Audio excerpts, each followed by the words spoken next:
Hi, friends. I'm your old pal, Papa Dale. Now, I'm a retired pastor, teacher, theologian, and professor with over 50 years of service to the Lord Jesus Christ. My name is Dale Warren. Professionally, I'm known in my writing and teaching as D.A. Warren, but my friends just call me Papa Dale, and you can call me Papa Dale. You can see the details of my testimony, family, education, and ministry experience on other videos on this playlist. But for now, let's get right into today's topic, which is the law and genealogy. We're talking about biblical literature. This is it's lecture 8 of a series to complete a Bachelor of Arts in Biblical Literature, and the title is The Law and the Gospel. So let's begin. Law in the Old Testament. Biblical law refers to the set of laws and commandments found in the Bible, particularly in the first 5 books of the Old Testament known as the Torah or Pentateuch. These laws served as the legal, moral, and religious foundation for the ancient Israelites, providing guidelines for their covenant relationship with God and how they should live in society. These include the 10 Commandments, the Covenant Code, the Holiness Code, the Priestly Code, the Deuteronomic Law. There are 3 genres of law type: moral law, civil-judicial law, and religious-ceremonial law. Well, what is the purpose and significance for this law? Biblical law represents a covenant agreement between God and His people. Obeying the law was seen as an expression of loyalty to God Himself and a means of maintaining a relationship with Him. See Exodus 19, verses 5 through 6. Holiness and separation. These are elements of purpose for the law. The laws helped Israel live as a distinct and holy nation, separate from surrounding pagan cultures, and dedicated to God's service. Well, then there's justice and social order.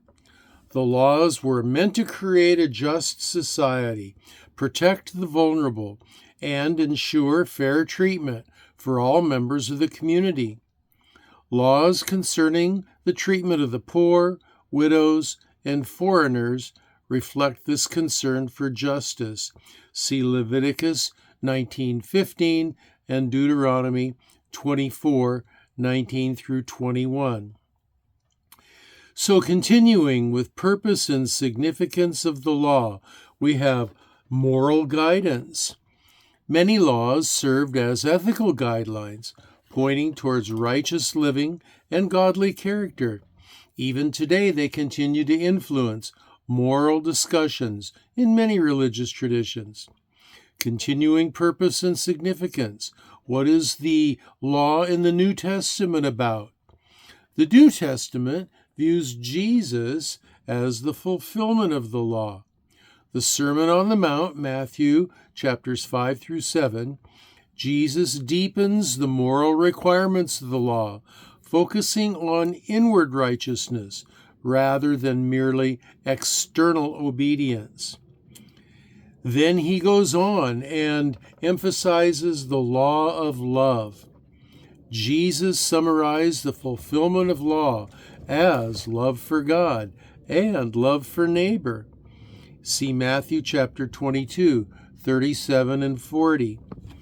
Jesus later adds the law of sacrifice, the law of sacrificial Christian love for fellow believers. See John 13:34. And the Apostle Paul echoes all of this by saying that love fulfills the law. Romans 13:8 through 10. Now we go to grace and the law.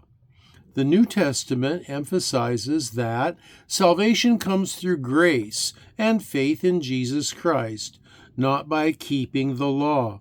See Galatians chapter 2, verse 16. However, believers are still called to live righteous lives, guided by the Holy Spirit and the moral principles found in the law. Romans chapter 8, verse 4. The Holy Spirit will never lead someone to violate a moral law of God. Now we need to consider the idea of casuistic versus apodictic law. Yeah, I know, those are a kind of mouthful terms, but they're important. Biblical laws can generally be divided into two categories: casuistic or case law, and apodictic, absolute laws. Each of them serve distinct purposes and functions within the legal framework of ancient Israel. Casuistic laws are conditional and follow an if-then structure. These laws address specific cases and provide guidelines for particular situations. For example, Exodus chapter 21, verses 28 and 29 states, quote, "If an ox gores a man or woman to death, the ox shall be stoned. But if the ox has been accustomed to this behavior, it's been a habitual act to gore, and its owner has been warned and done nothing, then the owner shall also be put to death." This type of law is situational, dealing with everyday occurrences, and often includes provisions for punishment or restitution based on circumstances. Apodictic laws, on the other hand, are absolute commands or prohibitions that are not universally applicable, often formulated as direct commands such as "you shall not" or "you shall." The 10 Commandments of Exodus 20, verses 1 through 17, are prime examples of apodictic law, such as "you shall not murder" or "you shall not steal." These laws are not conditional or dependent on specific circumstances. They establish foundational moral and ethical principles. The contrast between the two lies in their scope and application. Casuistic laws are specific and situational, addressing particular issues with detailed guidance. Apodictic laws are broad, setting forth general, non-negotiable principles that govern moral conduct. Together, they create a comprehensive legal system that guides moral behavior through both in specific situations and in overall moral and ethical conduct. Well, let's look at biblical genealogy. There is a strong connection between the law and Hebrew genealogy. Ancestral land claims were dependent upon one's ability to demonstrate their ancestral rights to that land. In addition, the claims of kingship over a nation, including the claim of the Messiah to the throne of Israel, are based on this provable lineage. So, what is genealogy? Genealogy literature in the Bible refers to the sections of Scripture that list the lineage or family trees of various individuals, tribes, or nations. These genealogies serve multiple purposes, including establishing heritage, confirming fulfillment of promises, and demonstrating connections between key biblical figures. Genealogies are found throughout the Old Testament and occasionally in the New Testament, reflecting their importance in biblical narrative and theology. What are some of the key characteristics of biblical genealogy? Well, there's a historic record involved. Genealogies provide a historical record of family lines and tribal affiliations, often tracing descent from important figures like Abraham, David, or Jesus. They offer a sense of continuity and legitimacy for individuals or groups. Then we have another key characteristic, the fulfillment of promises. Genealogies often emphasize the fulfillment of divine promises and covenants. For example, the lineage of David and the promise of a Messiah coming from his line are significant themes in both the Old and the New Testament. Another key characteristic of biblical genealogy is the legal and social significance. In ancient Israel, genealogies had legal implications, such as determining inheritance rights, tribal membership, and religious duties. They also reinforced social structures and identities. Another key characteristic is the symbolic and theological importance. Genealogies can symbolize broader theological themes, such as the establishment of God's covenant people or the preservation of righteous lineage. So now let's look at some verses, some passages in Scripture. Let's look at Genesis 5. This genealogy traces the ancestral line from Adam to Noah, highlighting the ages of the patriarchs and their descendants. It serves to connect the pre-flood world with the post-flood world, emphasizing the continuation of the human race through Noah. What about Genesis 11? This genealogy continues from Noah to Abraham. This includes the line of Shem, which is significant for establishing the Abrahamic covenant and the origins of the Israelite people. What about 1 Chronicles, chapters 1 through 9? These chapters contain extensive genealogies from Adam through the tribes of Israel. They include lists of descendants of Jacob, also known as Israel, the Levitical priests, and notable figures. These genealogies establish the tribal and priestly divisions of Israel and their individual roles in the nation's history. Have a look at Matthew chapter 1, verses 1 through 17. This genealogy in the New Testament traces the lineage of Jesus from Abraham to Joseph, the husband of Mary. It emphasizes Jesus' legal claim to the Davidic throne and his role as the fulfillment of the Old Testament prophecies concerning the Messiah. This through his legal stepfather, Joseph. What about Luke 3:23 through 38? Luke provides the physical genealogy of Jesus here. This traces his lineage back to Adam.